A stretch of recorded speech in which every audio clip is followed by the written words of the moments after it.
So I don't even know what just happened. It was literally the craziest night of... Oh, I will be right back. Hello? Hey, Jess. Yeah, I was just about to call you.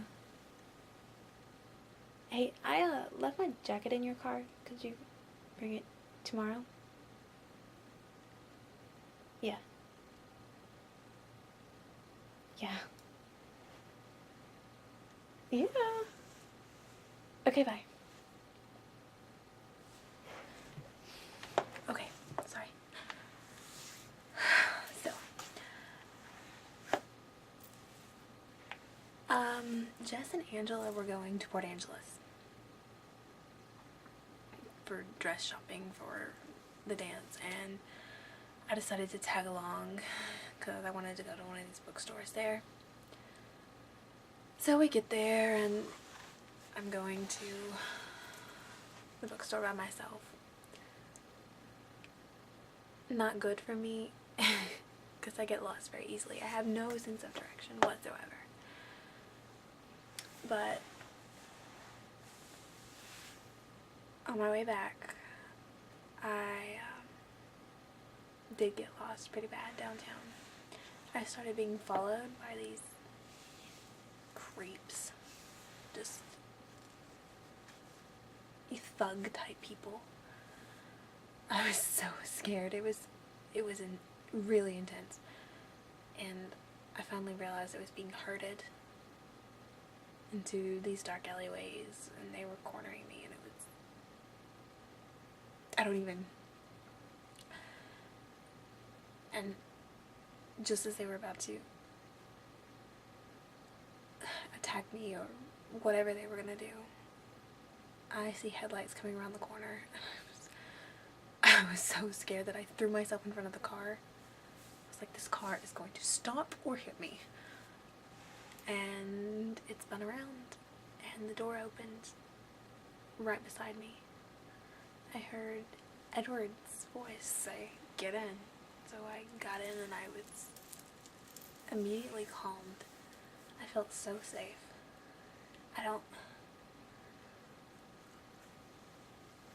I think I've ever been so relieved in my entire life. We sped away, and he just had such an intense look on his face. I asked him if he was okay, and he kept telling me to distract him, to prattle on about anything, to get his mind off of those guys, and because he was seriously gonna go back and kill them or something. I don't know. I told him that I needed to go meet Jess and Angela because they were going to be worried about me if I didn't show up. So we stopped in front of La Bella Italiana, which I thought was cool that it had my name in it. And they were leaving. And so Edward said he was going to take me to dinner there. I told him I wasn't hungry, but he wasn't having any of that. So we went and sat down, and I ate because of course he doesn't eat. Of course, you know.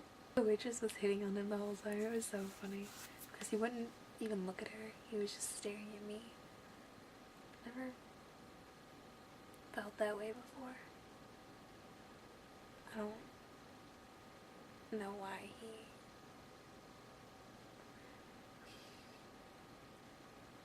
he treats me so singularly.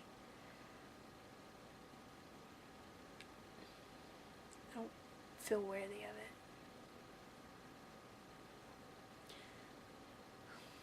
We started talking,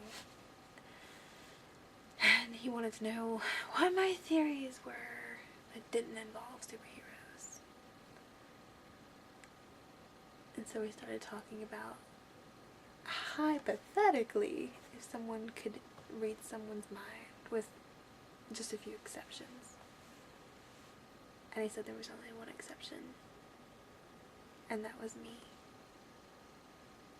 So I guess he can read minds. It's so hard to wrap my head around. But it makes sense. How else would he have known what was happening in Port Angeles?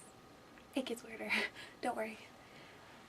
On the drive home, by the way, he drives like a maniac. 150 miles an hour down the road, just swerving, and I was nervous the whole time. But apparently he's never had a wreck or a ticket. No, of course not. He's perfect. Perfect people don't get tickets. Even for driving 150 miles an hour. Anyway, back to what I was saying before. I mentioned, finally, about how Jacob had told me the legend about vampires. He is one. Edward is a mind-reading vampire. So, unbelievable.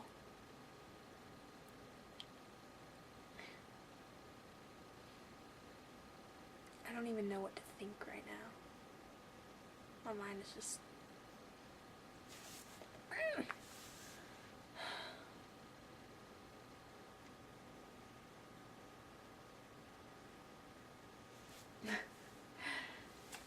kind of a cutesy moment.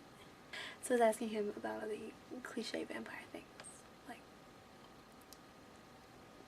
going poof if you go out in the daylight, or sleeping in coffins, things like that. And they're all myth. Of course they are. I mean, he doesn't even have fangs.